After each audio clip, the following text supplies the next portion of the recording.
Okay, guys, welcome back to another live stream for the WWE Monday Night Raw review and results. This is the Wrestling Guy, your host for today, and you're watching this live stream right here on YouTube.com. And actually, Raw that I'm gonna discuss in this live stream was pretty good. It was pretty beast, and I expected the WWE to put up a good Raw after the WrestleMania show, but and also they put up an awesome show that actually met up to my expectations. However, the ending wasn't that nice, but they actually managed to make Raw interesting. So how Monday Night Raw started, what all happened. I'm gonna just start discussing all of it, and I would love you guys to comment on here. Like, here is the live comment section. All of you guys who comment out, I'm just gonna display your comments here and answer out. So get on, comment, and let's begin the video. So we are through the WWE Monday Night Raw review and results. And Raw kicks off with former WWE World Heavyweight Champion Brock Lesnar and his manager Paul Heyman. They come down to the ring, and Heyman does the talking for Brock Lesnar as always. Heyman says that last night Brock beat the hell out of the Samoan Roman Reigns, and then came Seth Rollins, and he curb stomped everyone and robbed the WWE World Heavyweight Championship. Heyman said that they invoke their rematch clause for Brock Lesnar wrestling tonight for the WWE World Heavyweight Championship against Seth Rollins. He wanted the championship really badly, and he said that Brock is going to fight and beat the crap out of Seth Rollins and is going to wrestle on Monday Night Raw after over a decade. And he said, as Brock says, Suplex City, bitch, and then comes out Stephanie McMahon and says that the WWE World Heavyweight Champion every year has to go to the Today show to the New York. And however, you were the person who was scheduled. By this, Stephanie McMahon meant Brock Lesnar. She said, you were the person who was scheduled to go there, but you're no longer the champion. You didn't defend your championship successfully. And the champion who beat you last night, Seth Rollins, is in error right now yet and hasn't come back to Raw. So Paul Heyman says that his client wants to fight and he will fight, and they walk out. Next, after this segment was awesome. Paul Heyman is a beast of a WWE talker. Every of his segments is a fucking pipe bomb. He is amazing on the mic. His mic skills, Brock Lesnar's in-ring skills, oh my god, they just do all of it. Next, after this segment, was the Daniel Bryan had to defend his newly won WWE Intercontinental Championship against Dolph Ziggler with Bad News Barrett on commentary, and they brought us an amazing opener match for WWE Raw. They were purely at each other, and yeah, they did it pretty awesomely. Dolph Ziggler pissed off Daniel Bryan. He hit him like anything. Daniel Bryan did the same, headbutts and headbutts and headbutts. However, after the in the during the ending, Daniel Bryan and Dolph Ziggler were after each other, headbutting each other. Bryan gave him his finisher, which is the high running knee, and retained the title. And towards the ending of the match, this happened after the high running knee, as expected. And then after the bell rang, Bad News Barrett came in and hit him. Then he was ready for a bullhammer, and ding dong, Sheamus comes back. Hell yeah, Sheamus saves Bryan's ass, and then Bro kicks Bryan. Oh my god, that was pretty bad. And I guess he is a heel now. Yeah, he is heel. Sheamus returns after a lot of time, and he returns as a heel turn. He has a heel turn now. And then Sheamus attacks Dolph Ziggler, and bringing back heel Sheamus, I guess, was not a good thing by the WWE. And the crowd actually chanted, "You look stupid." Sheamus had no hair except the spiky thing on the middle of his head.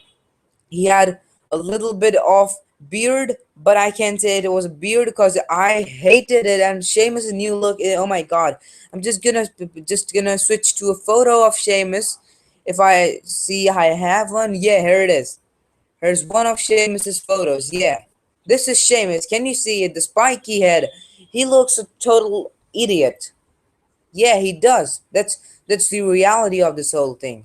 So again, telling you guys to comment right here for your discussion with this on the WWE Raw review, how you liked the Raw, or if you did like it, then your reviews on it, and if you didn't like it, what was the reason behind it, and also leave me a like to this video, which helps me grow my channel and which encourages me for making more and more videos.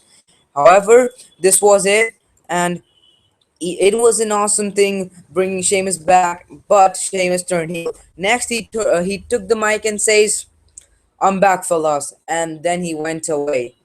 He went on the ramp and he was like, "I'm a badass right now, and no one can friggin' beat me." He was the same way that I'm just fucking saying it. However, the next thing after this segment was the Ascension and Cesaro and Kid, which is the Cesaro and Kid are they're the WWE Tag Team Champions versus Lucha Dragons and the New Day. The debut of Kalisto and Sin Cara as the team of the Lucha Dragons. Finally, someone from NXT making me excited. Finally, someone from NXT comes to the main roster, and this is why I love WrestleMania. This is the reason why I love WrestleMania. I love the night after WrestleMania because many people get chances to be on Raw, to be on the main roster after WrestleMania, the next Raw after WrestleMania. And I should say that Kalisto, I didn't used to watch him in NXT. I'm not watching NXT, and I realized how big of an idiot I am not watching NXT. But Kalisto from the Lucha Dragons, he did show some amazing athleticism, and he crabbed out Cesaro, and was exciting to watch him wrestle throughout the match. Kalisto was an amazing performer for the whole match. A 10-minute match with Kalisto pinning the Ascension and getting the victory for the Lucha Dragons and the New Day. So the WWE World Heavyweight Championship match was pretty much official now on Raw, and Seth Rollins was now he officially arrived at Raw, and it was announced that Seth Rollins versus Brock Lesnar is now official for WWE Monday Night Raw, and we're surely having Seth Rollins versus Brock Lesnar for WWE Monday Night Raw. I supposed it to be the main event, but as the match took place in between, I knew it wasn't gonna happen. And then we're seeing Brock Lesnar readying for his WWE World Heavyweight Championship match later on Raw, a backstage segment, and then we see a trailer for the man who gravity forgot, Adrian Neville, or I should just call him Neville because the WWE dropped out Adrian from his name. The WWE is keeping dropping out the first parts or the second parts of the names of the superstars, like Alexander Rusev became Rusev, Adrian Neville became Neville, and they're just making us angry by doing all this. Not even angry, they're just pissing us off. They're just doing things like they don't want people to watch WWE in the case that they're taking off names from their NXT superstars. Like Rusev was from NXT. This man is from NXT, Adrian Neville. He's an awesome person. But however, this happened, and we're seeing the trailer of Adrian Neville, a kind of teaser, and it is now time for the WWE World Heavyweight Championship match. And comes down Brock Lesnar with Paul Heyman in his MMA gear, and he looked fucking angry. I'm telling you guys, beast mode of Brock Lesnar was literally on. He wanted his championship back, and we're expected to see Rollins enter next. And yeah, he was there with the gold on his face, and OMG, he was looking amazing. Oh my god, Brock Lesnar was angry as hell. Brock Lesnar, I'm telling you guys, if the match by any chance, I'm just telling you that the match didn't start up by any chance, if the match started up, I'm telling you, Brock Lesnar would have kicked Seth Rollins' ass. He was that angry, and he could have killed Seth Rollins. But however, people say this was scripted, but according to me, I don't believe it was scripted, because Brock Lesnar actually F5'd Michael Cole and then twice F5'd the cameraman, which wasn't required. One F5 would have been enough to show him strong, but however, if it was scripted, it was a dumb move by the WWE to make Brock Lesnar F5 a cameraman twice. Like, he has a family. Why are you making cameraman's being F5? What is the fault of the cameraman in this whole fucking thing of Brock Lesnar, Roman Reigns, and Seth Rollins? What is the matter with the WWE? They're just making the people, the innocent people, actually pay the price for all this shit. And actually, this is pretty bad for all of this happening. Actually, it was so bad to see the cameraman being F5'd, his camera being dropped, almost broken up camera. And actually, the WWE pissed me off on that. Actually, I also tweeted on the same thing that the WWE did a very bad move by making the cameraman getting beaten up, but however they did it. And next we had the Brock Lesnar. He caused mayhem. He caught the camera, and I'll tell you the whole story that happened. Rollins came down. He says that he was feeling jet laggy and his foot hurts by curb stomping Lesnar and Reigns last night at WrestleMania, and he's a fighting champion and he's going to give him the rematch, but not tonight on Raw. And literally, and the Lesnar attacks Rollins, and he was gonna be F5'd, and certainly he left. And in anger, he took Michael Cole, and literally, it looked like he was gonna kill him, and he did. Hit him with the F5. He F5'd Michael Cole. OMG. This was literally awesome. And if you guys checked out Wikipedia's page of Michael Cole said, died in Suplex City, bitch. The cause of death, a freaking awesome F5 by Brock Lesnar. These were the lines written on the Wikipedia page of Michael Cole. And like, I guess it was something like hacked up or something, I don't know. But this thing being written on Wikipedia is not true. Michael Cole is still alive and he's kicking ass. I mean, he's at the hospital. He needs a little bit of treatment and then he'll be back boring us again on his commentary section. After this segment, Brock Lesnar caught the cameraman, as I told you, and he was going to F5 him, and then came down Stephanie McMahon and asked to put the cameraman down. And what Brock did was laughed up, F5 the cameraman, and this pissed me off, as I told you.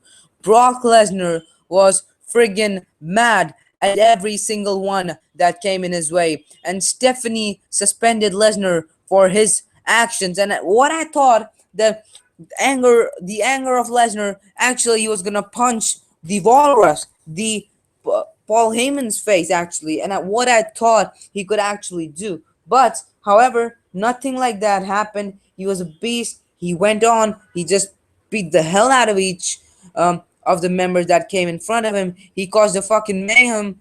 Oh my god, he was beating the hell out of everyone who comes in his way, and his anger was, oh my god, was he turned the commentary table on all of the commentators, and it looked like when we were shown the faces of the commentary people, Booker T, Jerry Lawler, it looked like all of them were dead, and yeah, we have no commentary, and Lesnar caused mayhem, as I told you. And Steph, in a backstage segment with Renee Young, she says that suspending Brock Lesnar is not enough and she has to fine her. Now, what will be the fine? What the fuck is she gonna fine a person who twice F5 the cameraman who has a family to feed? And this was, I'm still very like pissed off at this thing. These guys doing this shit. Like, what the hell, man? There's a thing called humanity, and you're doing this. Like, this is really, really bad. I mean, what the hell, Brock Lesnar? I know you're a beast. I know you're angry. I know you're angry. You're an angry son of a bitch. But this is not a right thing. In fact, Stephanie calls out Brock Lesnar a son of a bitch, and actually, that was a I loved it. Stephanie calling out Brock Lesnar a son of a bitch. You are a son of a bitch. I don't want to say shit to that person. However, this was Brock Lesnar F5ing Michael Cole on inside the ring, and this is I don't have words. I don't actually want to discuss this shit. However, we have a lot of more to discuss on Raw. It's not been half of the show that we discussed, and I'm just gonna put back the review logo of Monday Night Raw. Let me search where it is, because I actually kind of don't know where it is. Yeah. So WWE Raw review, and let's check the comment section. Still no comments, guys. If you're watching this, you gotta get your presence here. You gotta comment out anything. So just ask me, subscribe, like, comment. It is your friggin' comment section. I'm not coming there to comment. I'm just gonna answer all of that you ask me in this live stream. So we'll just continue up. I'm just gonna drink some beverage. I'm just gonna be there for 10 to 12 seconds.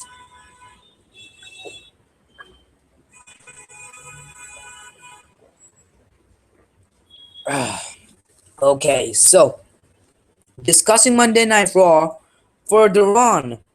Yeah, for the run. Steph says that Brock Lesnar has signed a new contract with the WWE, and guess what? I own that son of a bitch. That's when Stephanie calls Brock Lesnar a son of a bitch. Yeah, that was amazing. Yeah, Steph. So, next on Raw, we have Stardust versus Damien Mizdow, and Byron Saxton is on commentary. Damien Mizdow actually gets a huge pop.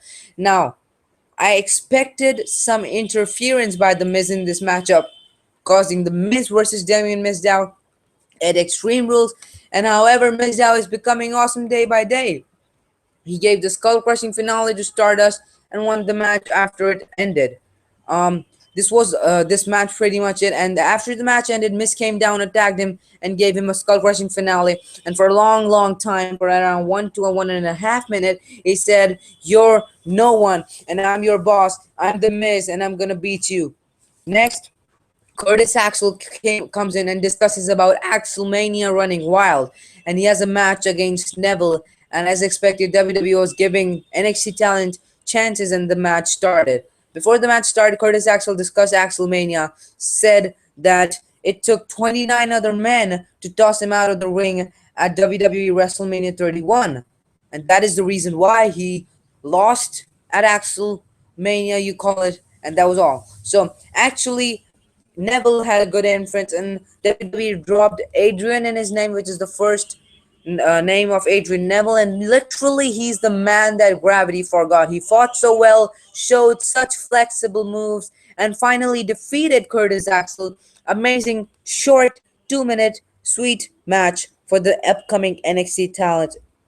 Incredibly amazing. Next was John Cena's open challenge for a match for the WWE United States Championship. Now, we expected that Rusev was gonna come out, but no, Rusev didn't come out. John Cena enters and he's booed like shit, like amazingly he's booed up, and the WWE universe, none of them like them actually. They boo John Cena. Okay, so this is what happens actually. And John Cena enters, he's booed, and he's back with a new t-shirt saying the champ is here. And it is the same one as the old one, which was the white one, but in different shades. And people singing John Cena sucks for him, like John Cena sucks. John Cena sucks with his theme song. I'm sorry for that bad voice. However, he speaks about being the new United States Championship. Love it or hate it, the champ is here. He says anyone who wants to challenge him for the championship can come out, and comes out Dean Ambrose to accept the challenge. And during the match, Jerry Lawler comes back to commentary, and I must say Byron Saxton didn't have any feel in his commentary. He was actually kind of boring, and actually was looking like he was fucking forced to do commentary. And however, next, John Cena was going for the AA in the ending of the match, and Dean Ambrose countered and gave John Cena his own move, the STF, the submission move, and Cena countered again, and Ambrose hit directly the Dirty Deeds. We thought he had it, but he wasn't gonna lose it.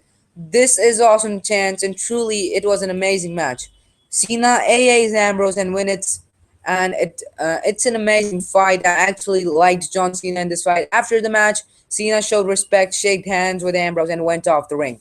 Then we were seeing an interview of Seth Rollins with Renee Young talking about winning the WWE World Heavyweight Championship, and then came Randy Orton saying that before Rollins cashed in the Money in the Bank contract, Randy Orton earlier the same night beat Seth Rollins and RKO'd his head into the mat like anything. Then Orton was about to say that he wants a match for the WWE World Heavyweight Championship because he never got a rematch since last year's WrestleMania 30 after losing the championship. And then came Big Show and Kane and stood behind Rollins. Rollins said, "Find two partners to compete with me, Show and Kane."